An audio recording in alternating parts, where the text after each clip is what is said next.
Welcome to the Aces High Film Viewer Camera Shots tutorial. My name is Ryan Kiefer, and in this portion I'll be walking you through the use of the World Relative Camera Shot.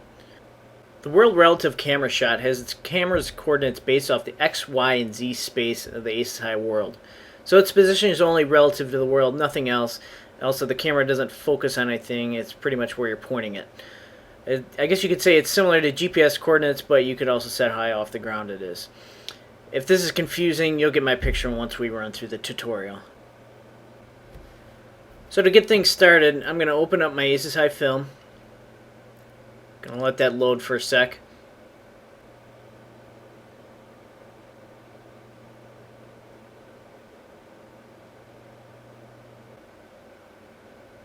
Okay, so I'm going to use the timeline above to fast forward a spot I had already picked out for this.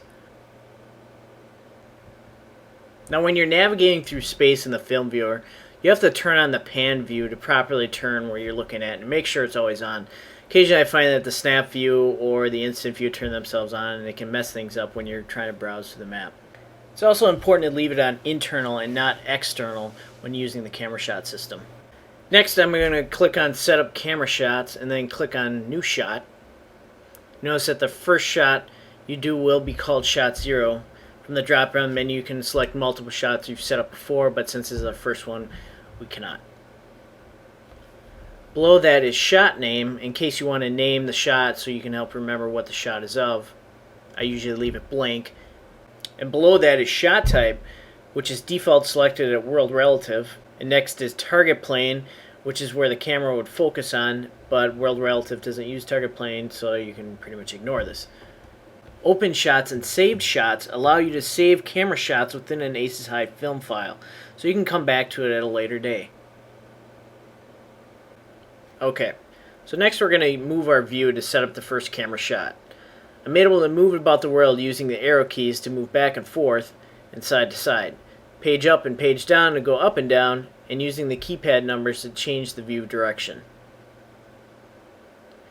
What we're going to do is have the camera stay in one spot and have the plane then roll down the runway past it.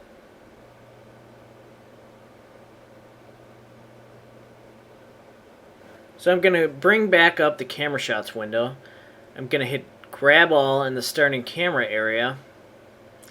And the grab all button will pull the current position, start time, angle, etc. of where we are in the world. You can select individual settings either by entering them or hitting the grab button for the respective spot, but for this tutorial we'll keep it simple. Now since we don't want the camera to move position throughout the scene, I'm going to hit grab all in the ending camera section as well. Notice the duration of the time is set to 0, so we're going to have to change that to maybe 5 seconds.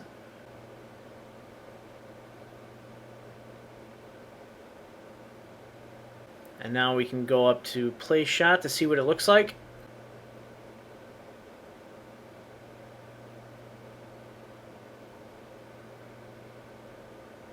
As you can see, 5 seconds wasn't long enough to really see anything in the shot. So let's go back to the camera shots window and change the duration to 10 seconds. World Relative is ideal for scenes where the camera doesn't move. You can also use it to film an object or possibly a different part of the map, or possibly flying across a large plane formation, or as I'll show you next, a zoom across an airfield. It's important to remember that the World Relative camera does not focus on any object in the scene. So I really wouldn't use it for the classic flyby. However, there are other possibilities I haven't covered in this section, and it's always important to experiment on your own to see what the camera can do. So now we're going to use the World Relative shot to do a zoom across the field. We have to make sure that pan is selected as well as internal is still selected. Now I'm moving the camera again using the arrow keys, page up and down, and the keypad to pick a beginning spot for the scene to start.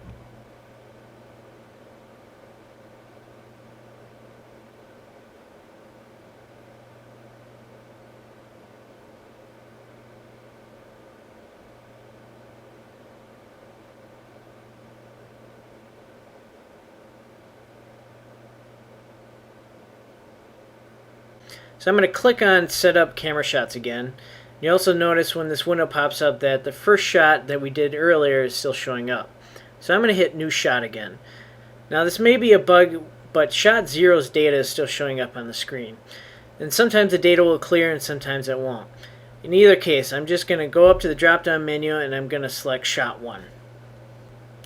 I'm going to hit grab all at the starting camera selection and then click back on the film viewer main window.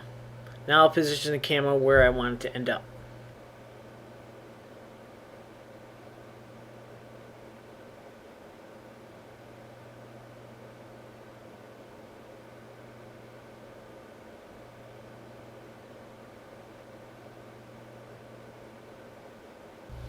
Clicking back on the film shots window, I'm going to click grab all in the ending camera section.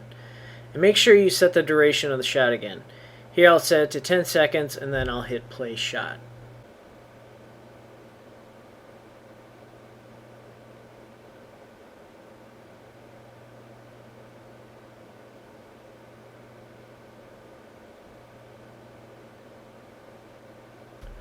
And that concludes the world relative camera shot.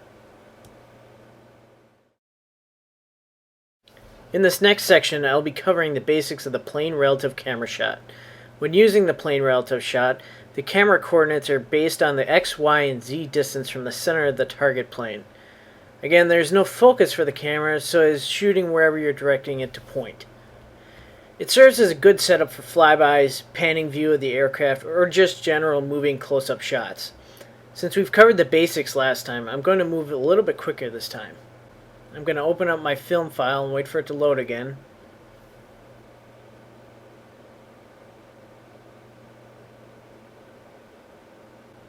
And I'm just going to make the camera point forward for a second. Make sure you have internal and pan selected as well. And I'll advance the film a bit.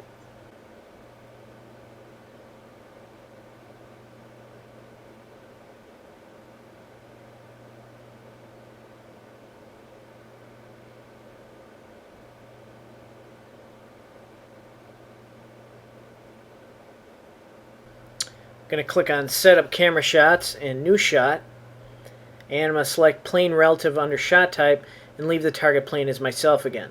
Now you can select a different target if you want. Just type in the player's name that's featured in the film, and then you could do a flyby of a different aircraft in the scene. Okay, I'll be doing a classic moving flyby.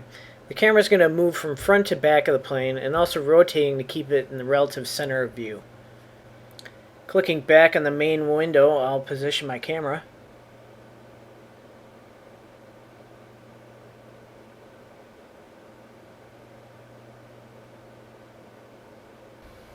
I'll then click back on the film shots window and select grab all in the starting camera section.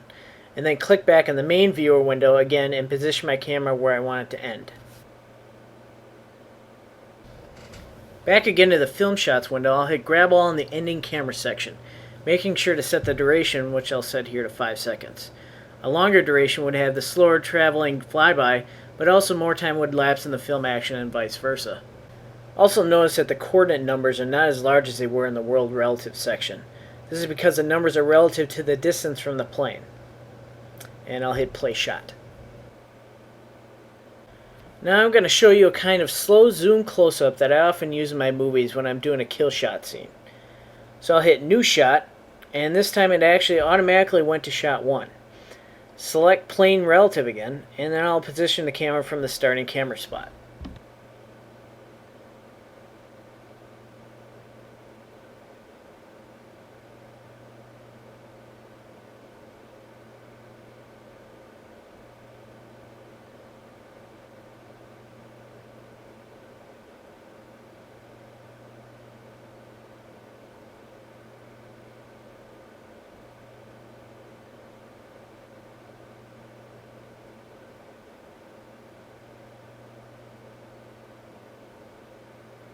Back to the film shots window and I'll hit grab all, and then back to the main window to move the camera to the end camera spot.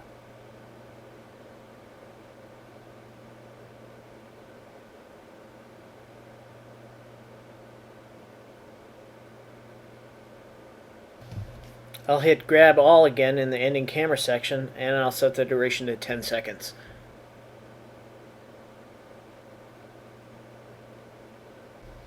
I'd have to say that plane relative is one of the most common camera shots I use in my movies.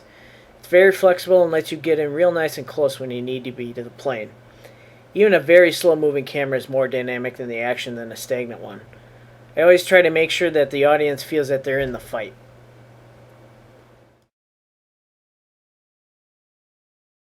And in this last section, I'll be covering the world pointing camera shot. Now, this camera's coordinates are based the same as the world relative of the X, Y, and Z space of the HSI world. However, the difference in the camera is that it locks onto the target plane that it follows. It does a nice static position flyby or a zoom in on a plane from a distance, both of which I'll show you here. The only downside of this camera shot is that the viewing is limited to actual players or players in a vehicle. So if you're trying to get a shot of an object, fleet, airfield, or something else, it's best to use world relative. I will not be showing you the chase plane camera shot in this tutorial, as I haven't found a good use for it yet. In all my movies that I've done, I stick to the other three shots. In this first section, I'll be covering the static camera flyby.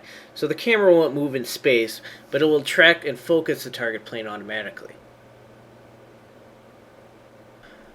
So I'm going to open my film and let it load again.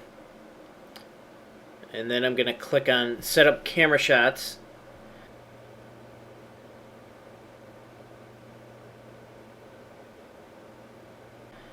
And then change the shot type to world pointing, and then click back on the main viewer window.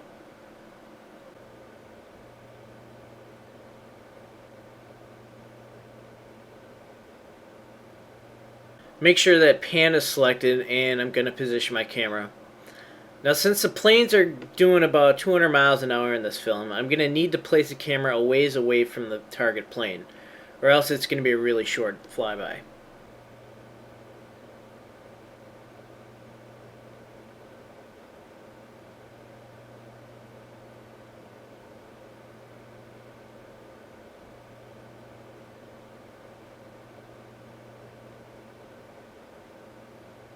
Click back on the film shots window and hit grab all in the starting camera section, and also again in the ending camera section. Again, notice that the X, Y, and Z coordinates are large numbers similar to that of the world relative. And I'll change the duration to 7 seconds and hit play shot.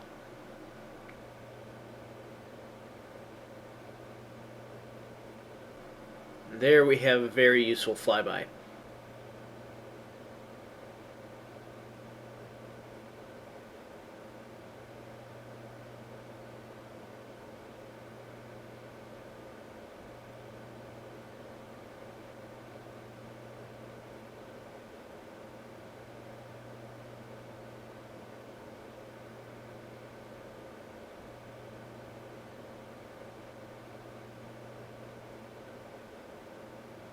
So now I'm going to do a zoom in of a target plane.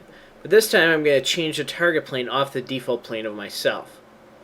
So in the player list, I'm going to double click on Ratfink, and the camera automatically moves to that target. And then I'm going to position my camera fairly far behind Ratfink's plane for this one.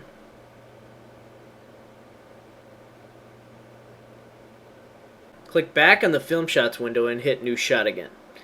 Now notice that I double clicked on Ratfink's name in the player list before. It's auto entered in the target plane field. Select world pointing and then back to the main viewer window to finish moving the camera.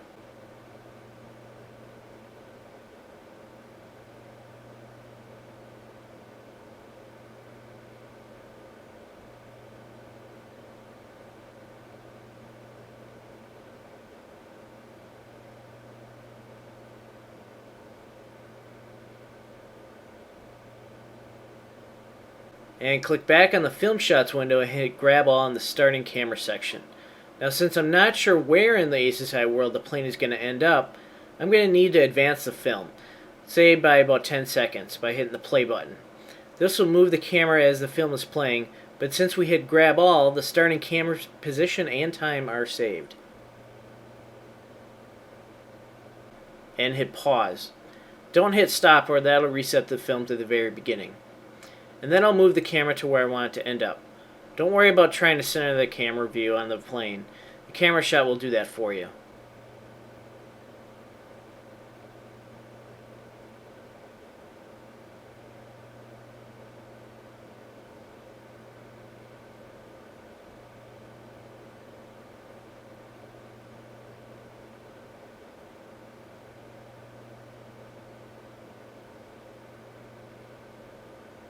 and back to the film shots window and hit grab all in the ending camera section. Notice that since we've played the film for 10 seconds, the duration is automatically entered in the box. And then I'll hit play shot. Notice how the camera follows the plane automatically. Remember that is a major difference between flybys using the plane relative and the world pointing. And that will conclude this tutorial. I hope I was able to help you understand the basic essentials of using the camera shots in the Aces High Film Viewer. Experimenting with your own films and setups is where the real experience is gained. There are a lot of possibilities in creating shots using these cameras. If you have any questions, you can always email me at ryan@aceshighmovies.com.